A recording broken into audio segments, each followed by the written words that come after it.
I'm very happy to be here in Vienna. Thank you for inviting me. Thank you for coming.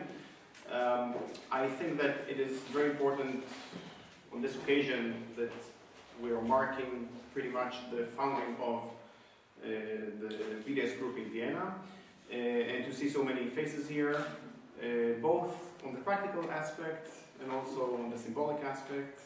We were just walking the other day on the steps of Herzl steps, and I think it is very symbolic that from the place where Zionism was conceived and given the backwind, we will also be able to bring about a change and question what Zionism is all about. So, a little about myself, you heard it, but I will say it in one line.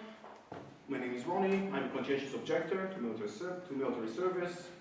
I'm part of the Palestinian popular struggle, which is joined by, the Palestinian popular struggle is being joined by conscientious Israelis and internationals in a joint non-violent struggle. Most importantly, it's a popular struggle coming from the people, and part of the Palestinian BDS campaign with a small Israeli group, a group of Israeli citizens and residents who wholeheartedly support the Palestinian call that Birgit was talking about, the Palestinian call for BDS. But I also have another way to present myself. That was the way that I would like to see myself, but there is also the way that the state of Israel sees me, and that would simply be that I'm a privileged Israeli Jew. More precisely, I'm a very privileged white male Israeli Jew. I can't control that. Now, it is important to understand that because these two are very, very much related. Since I am this person among the privileged, it means, once acknowledging that these privileges come on account of taking away the basic rights of the underprivileged, of the others, then obviously the question is, what do we do about it? And that is exactly what we do about it. We refuse to take part in the crime, we oppose it, and we call on the world to do the same. So I said that I'm an Israeli Jew. What does that mean? I carry an Israeli ID. In my identification card it says citizenship Israeli. But I do not have an Israeli nationality. There is no such thing. My nationality, according to that same piece of paper, says that my nationality is Jewish. My neighbor in Jaffa, who would be Palestinian, their nationality would be Arab. We are both Israeli citizens, but we do not have the same rights, starting off by not having the same nationality.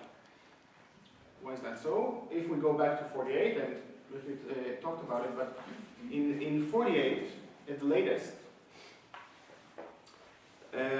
what happened is that historic Palestine was about to be divided under a very unfair decision by the UN into two states, pretty much. But at that time, at the eve of 48, there were only 30% Jews living on that land. 30% ethnic Jews. And only 10% of the land was Jewish-owned. According to the UN partition plan, 56% of the land was supposed to be given to the 30% Jews. Most of them, by the way, were colonizers who came in quite recently to take over, to usurp, to take advantage of the land. Take advantage of the land and of the resources, including the human resources of the land. So that was an unfair decision. But that was not the main Palestinian tragedy, because what happened immediately afterwards is that those Zionists who founded the state insisted to have what they refer to as a Jewish and democratic state. Now, I don't know what that means. It's not a logical term. You cannot have a supremacist and a democracy, supremacist and a democratic state at the same time. Either you have equality or you don't have equality. But what that meant to them is that in order, if you create a Jewish majority, then you can claim that you have a democracy. And the first thing that happened was creating this Jewish majority by force. By sheer force, many people have been expelled Many of the indigenous people of the land have been expelled from there. There were also acts of massacre and rapes and so on, but mainly by sheer force, people were kicked out of their homes, and Israel performed a premeditated act of ethnic cleansing. Between 700,000 and 800,000 people have been expelled from there and have been denied the right to return home ever since. Today, these people constitute about 70% of all Palestinians. About 70% are refugees. The next thing that happened after creating this artificially created Jewish majority was the attempt to maintain this majority at any cost. And then the first things that happened were actually establishing a system that will give preferential treatment to the select ethnic group that I belong to by taking away the basic rights of the others. Because not all the people were expelled from them, most of them were expelled, but some remained. So there were racist laws put in place from the very beginning. The law of return is one of them, trying to counter the right of return. There is the law of return, saying that any Jew around the world, ethnic Jew around the world, may come to Israel and get immediate citizenship. That is a law that is clearly racist by definition and had also to be amended several times because actually the Zionist state doesn't want all ethnic Jews, it only wants some of them, those that are more aligned with the politics of the state of Israel and so on, so they had to refine the law with time. Another law that was implemented quite early on is the citizenship law, which again is a racist law by excellence. I mean, it is clearly racist. And since then, there have been about 50 other laws that depend on these two laws. So we have a whole slew of laws in the Israeli legal system that are clearly racist. And they basically touch on almost every aspect of life of Palestinians. How do you do that? The best way to do it is simply by segregating the population. So Israel was founded on the basis of ethnic cleansing, creating the Jewish majority by force in a place where there wasn't one to begin with. And secondly, creating these segregated communities which have different sets of rights. By now, these days, there are many layers of groups that have, different groups that have each more or less rights according to their demographics.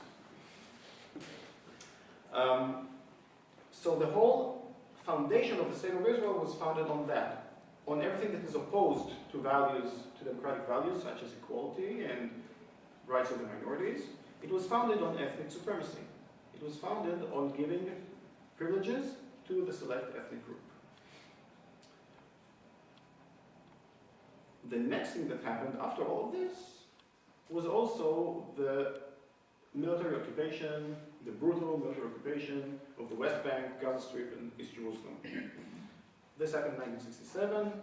Up until today, we have the longest running military occupation in modern time, which is a very brutal one at that. So these three rights that we're talking about, that Birgit explained, one of them relates to the occupation of 67 that there is a consensus by now. There's an agreement around the world that this has to end. People deserve their basic rights. But the other two rights refer to the very foundation of the state of Israel, which was founded on the basics of, as I said, everything that is opposed to democracy. Okay?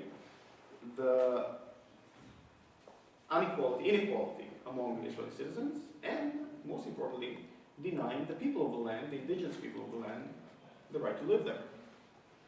And up to this day, many of them are refugees in refugee camps, not far away from their original places of residence. Most of them are only about 150 kilometers away from their original places. There are also, by the way, some refugees which are internal refugees. Israel is not even willing to recognize those who have left their homes, but still remained under Israeli control, so they did receive an Israeli citizenship. But they cannot go back to their original homes that they had before 48. This is all done under the guise of the law, under legal pretense, all these things are happening. So, when we look back at what has happened in recent years, in 2004 there was the ICJ, the decision of the ICJ, the International Court of Justice, which ruled very clearly that the whole of the West Bank, Gaza Strip, and East Jerusalem are occupied Palestinian territories. They ruled that every single settlement on these lands is illegal. And they ruled that every kilometer of the wall is illegal and has to be dismantled.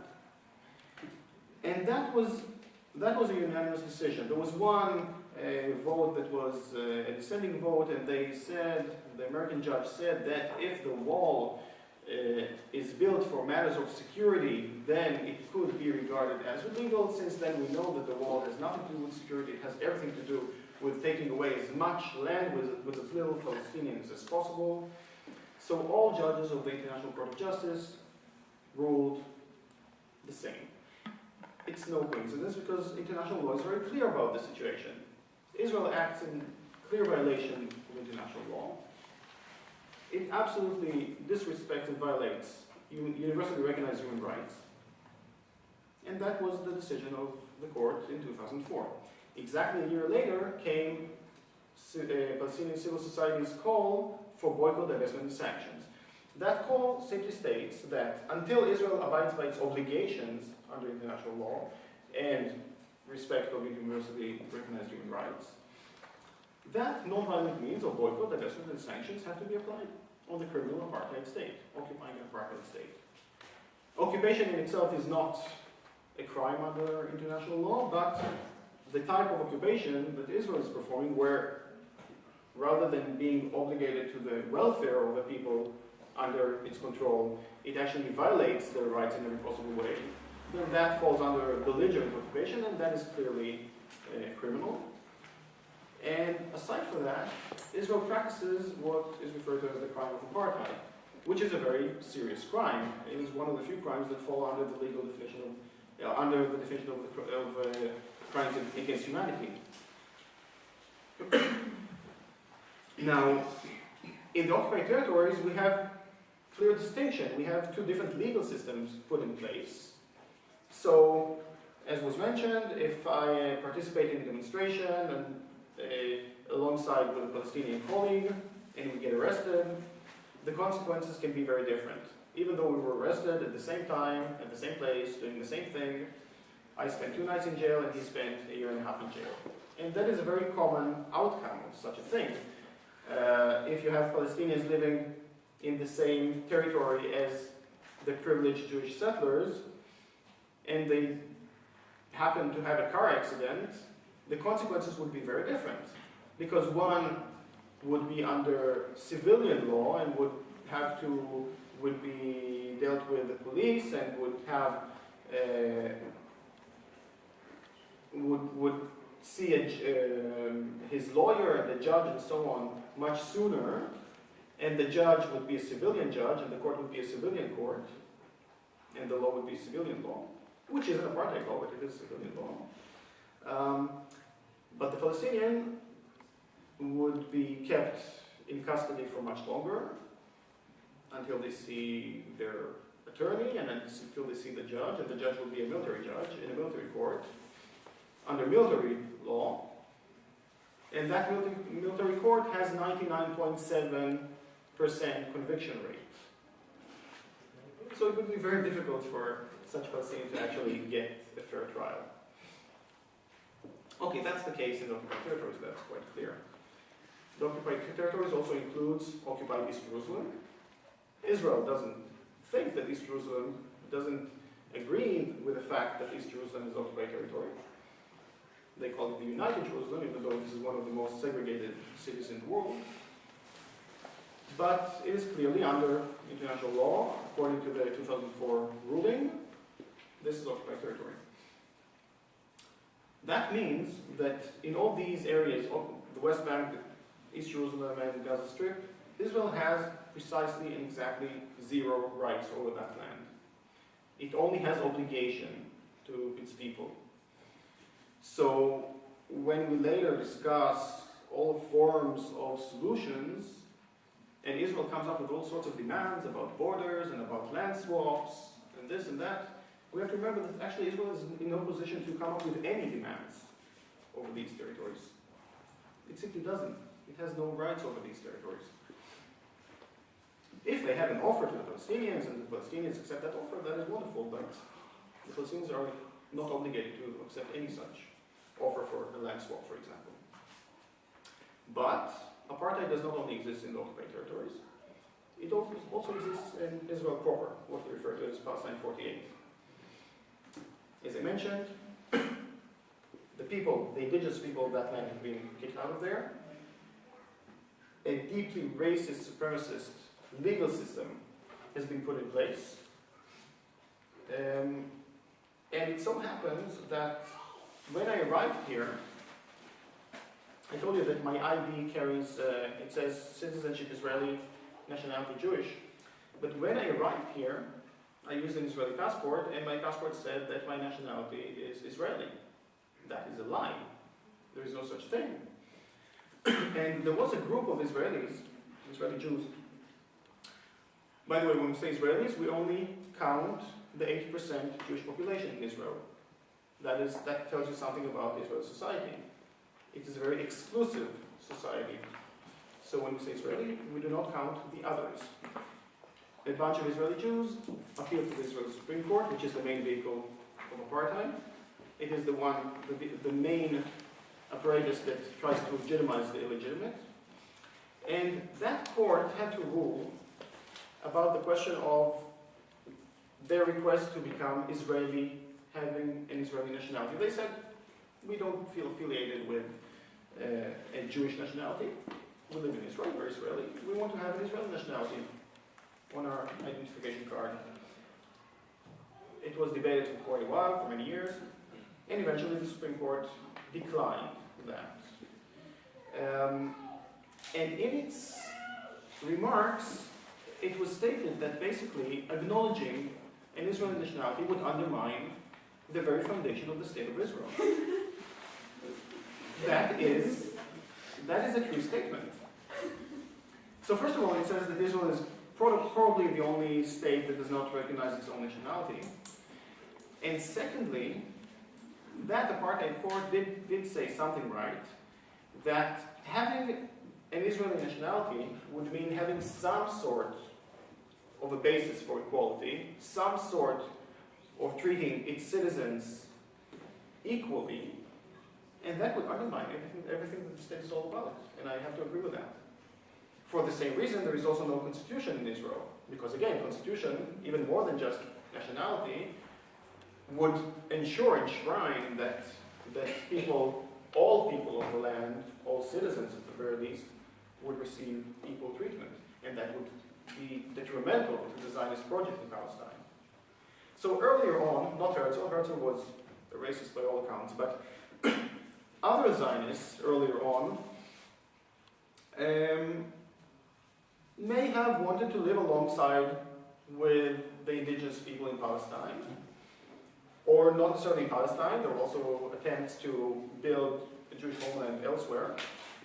But at the very least, during the early waves of immigration to Palestine, it was already very clear about the nature of Zionism and the Zionist project that was to take place. So yes, Zionism was a colonialist project supported by the British, among others, where basically the colonizers came over to take the land, take the resources, and exploit the land, the resources, and the human resources. But another element of that project was not only that it was a colonialist project, it was an exclusive project. It said that this land is ours, the Jews, and only ours. And anyone who doesn't belong to that select group simply doesn't belong. They are not part of that, and will never be part of that. So,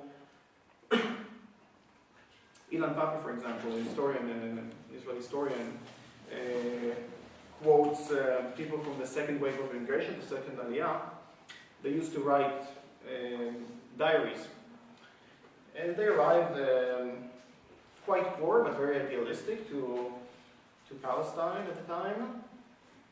And they believed in this notion of a state without people, for people, land without people, for people without land. And then, lo and behold, they saw that there are people on that land. So that was already quite a tragic incident where they saw that there are people living there. But if there are people living there and their ideology says that that land is all theirs, then these people simply don't belong there.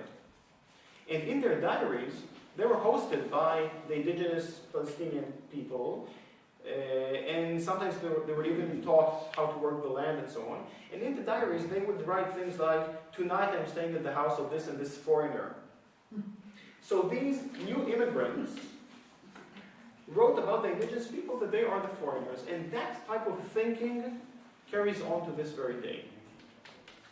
As I said, there are many laws that are explicitly racist or implicitly racist, that deny basic rights from the indigenous Palestinians. There are actually even places of residence, villages, for example in the Nakab Desert, which are not recognized by the state.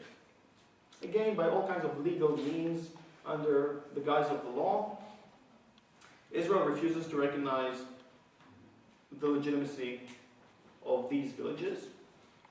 And they have no running water, and no electricity, and no sewage. But their neighbors would have all of that, of course, water and electricity and sewage. Now, these villages, usually of Bedouin people in the Nakab Desert, but not only, they have been living there before the founding of the State of Israel. They are Israeli citizens, but they do not get these basic rights that every citizen should get. These days, there is actually a government plan called the Prager Plan, which the plan pretty much says that these 30 to 40,000 people, Bedouin people, should actually be sort of concentrated in a smaller area, right by the West Bank, just south of the West Bank. I can only imagine what plans there are for the future.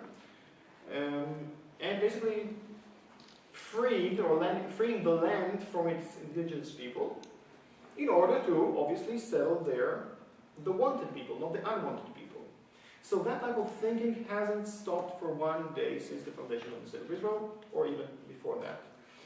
And the ethnic cleansing, which started by sheer force in 48, carries on today under the guise of the law, under the direction or the approval of the Israeli Supreme Court.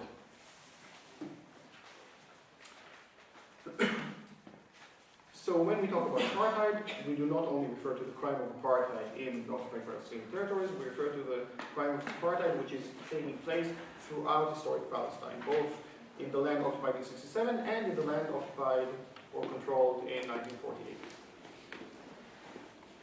What do we do as privileged dissidents?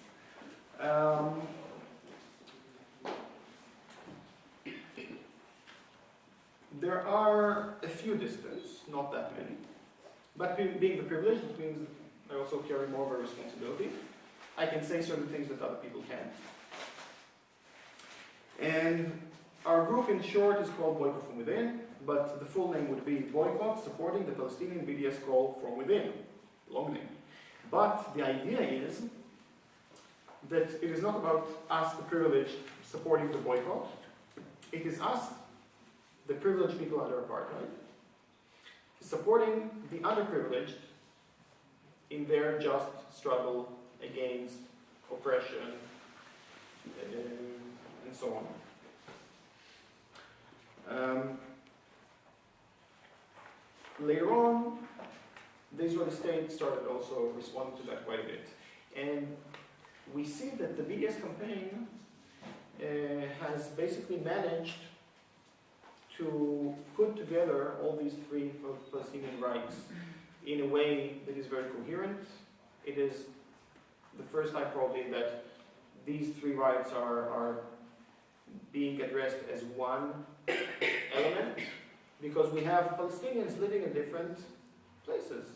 Some are living in the occupied territories of 67, some are citizens of the State of Israel, And some are refugees who have been denied the right to come back home ever since the foundation of the state.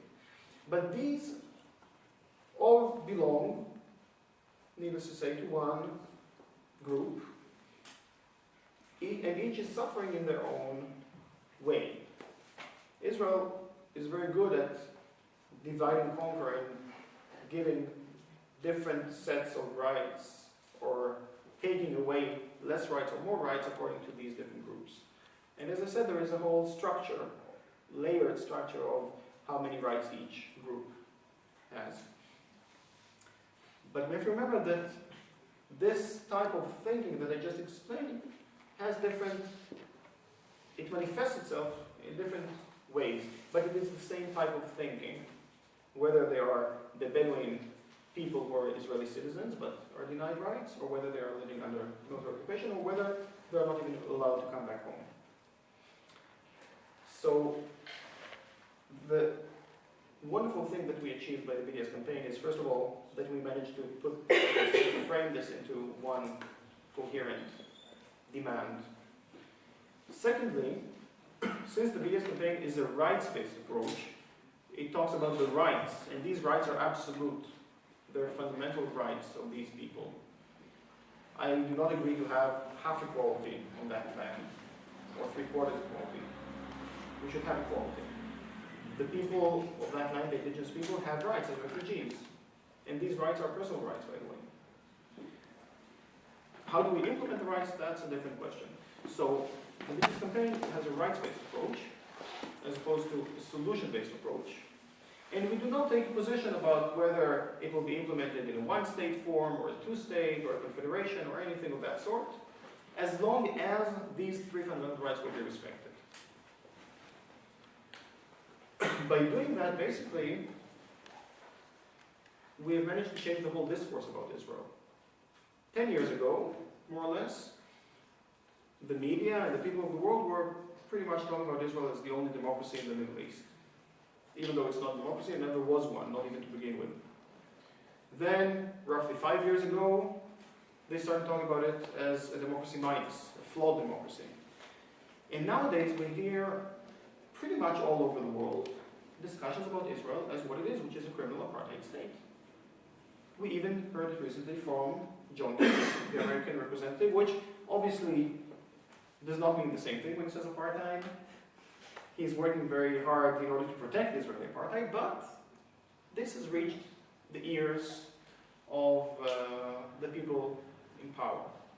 And that is very important. That's a very encouraging sign. Because the only reason that this can carry on to this day, the military occupation since '67, and there is consensus about it, that it has to end, there's no question about it, and it still carries on. And also the other crimes, those that started in '48, the only reason that they can carry on to this day is because Israel doesn't have to pay the price. It has full impunity in the world. It receives impunity, obviously, from the US and Canada, but also from the EU, from every member state of the EU. I had the misfortune of spending 3 months at the European Parliament, and I saw it from up close. And there is one example of many about how European parliamentarians play along with that and carry on lending impunity to Israel. And that is the EU-Israel Association Agreement, the trade agreement with Israel.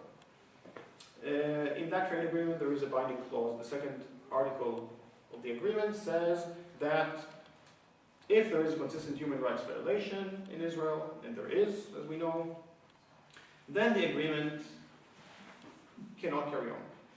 It has to be frozen. It can be frozen. There can be corrective measures taking place, like sanctions or boycotts and so on. But one thing that cannot happen is to carry on with this agreement, to carry on with business as usual with Israel. What happens on the ground is that every member state of the EU chooses to disregard not only international law, they choose to disregard their own European law in order to protect Israel and carry on with business as usual. That is why, luckily, as opposed to the powers that be, the US, Canada, EU, Australia, and so on, the people of these countries are starting to speak up, and there is right now a public outcry against this type of activity, against protecting the protectionism of Israel. And the BDS campaign by now, starting in 2005, being a modest Palestinian call for the people of the world, by now it has become a global awareness movement, even greater than the whole issue of Palestine.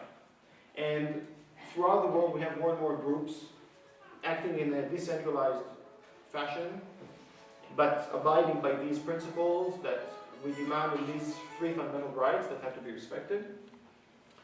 And by now we have this public outcry against the criminal policies of the State of Israel. We're saying enough is enough. We're not going to carry on with that.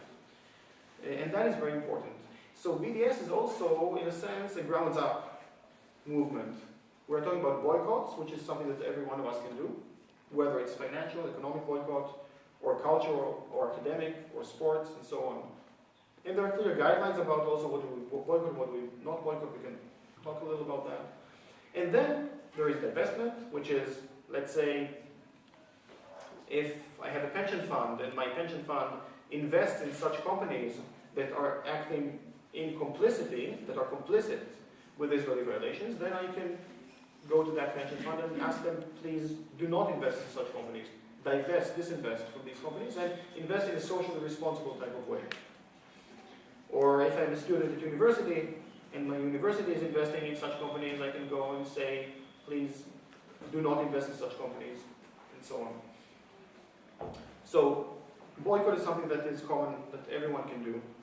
Each obviously to their own ability in the different contexts in different countries that they live in. And then divestment is something that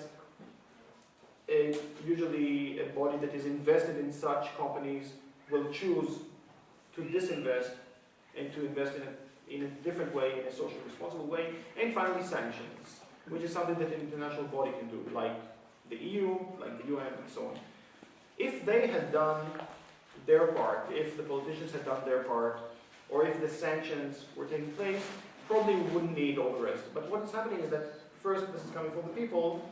We see how this is already influencing the business community, and eventually it will also trickle out to the politicians. And this is happening. I mentioned that the discourse about Israel is changing around the world. Israel has legislated a law, basically making it illegal for people like myself to speak about boycott. That was in July 2011, a very draconian law against Israeli citizens, saying that anyone who encourages or promotes boycott of any sort, as long as it is a politically motivated boycott of Israel, is acting illegally. Initially they wanted it to be a criminal offense, eventually it was a civilian offense. Initially they wanted it to be enacted 1 year retroactively, which is absolutely absurd. Eventually they have softened it, so it is not active retroactively. But still it is illegal for me to promote boycott. One of the main bodies that reacted to this, that were very unhappy with this legislation, was AIPAC, the Israel lobby in the US, because they understand how badly that makes Israel look.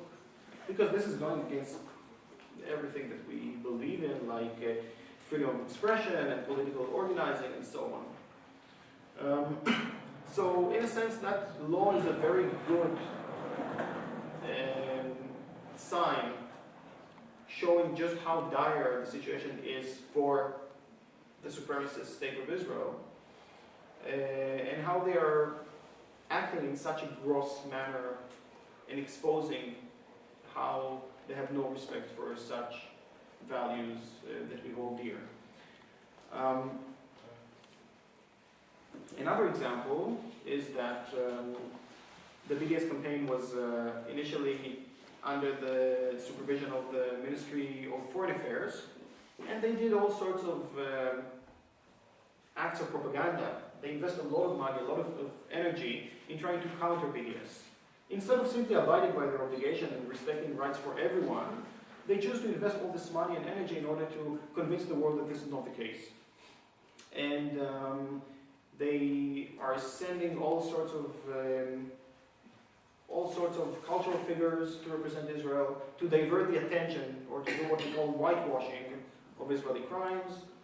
And all these cultural figures, also like the example that you have here of the Tel Aviv beach, 2010 Tel Aviv beach, is just one example of how they try to divert the attention and show a different face of Israel.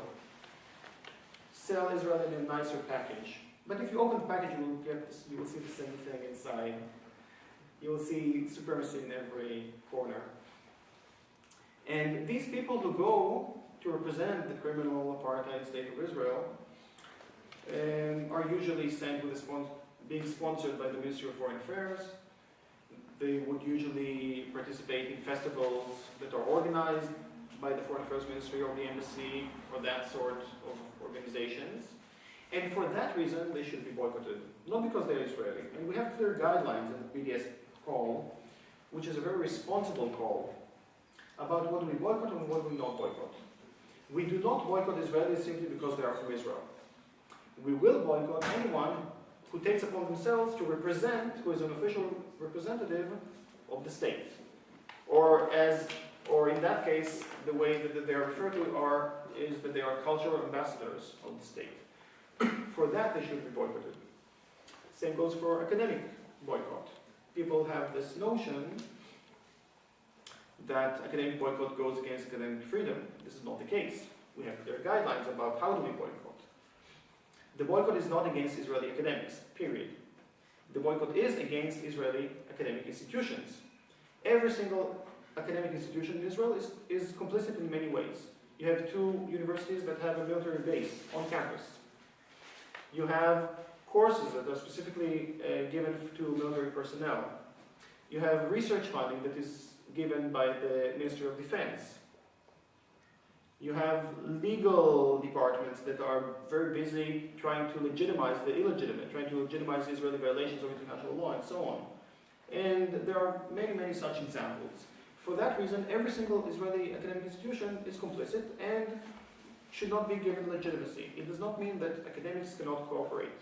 What we're calling for is for the severance of ties, for the cutting of ties between academic institutions here and academic institutions in Israel. And this thing touches on much more than just the occupation of 1967. It touches on the very character of the state of Israel, because once we boycott cultural figures or once we boycott academic institutions, these are representatives of the state. And this type of boycott is more pretty much at the symbolic level. The Israeli economy, by the way, is very strong. The economic boycott is a very important tool. But that touches on one aspect, which is the economy.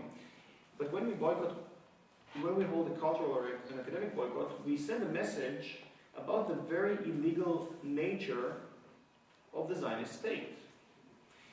And that is something that state has nothing, they have no response for that. So they're trying to divert the attention, and we have to be aware of that. Recently, dealing with the BDS campaign was moved from the responsibility of the Ministry of Foreign Affairs to the Ministry of Strategic Affairs. So now this is regarded as a strategic threat on Israel. And what's very important to understand is that even inside Israel, people do not like the boycott. They definitely don't like it. They also don't understand the call for boycott. But they talk about it all the time. In the mainstream media, on TV, in satire shows, wherever you go, politicians, even in the election campaign, they've been using the boycott in order to convince their electorate one way or another. So definitely, this is touching a nerve. I do not know if that is enough, but we are definitely making a change in the way that Israelis perceive themselves and in the way that the international audience perceives Israel. And that is something very encouraging, because nothing has been changing in the last 70 years or 60 years. But very much has been changing in the past 10 years or so. And I would attribute a lot of that to the BDS campaign, which has been doing a tremendous job about changing the whole discourse. It's not the question of one state or two states, and each one of us has a view about how many states and in what format. But what is important is about challenging the very character of the state and insisting that that state, call it by whatever name and have whatever flag on it, that it will be an inclusive state for all its people and respecting values such as freedom, justice, and equality for all. Thank you.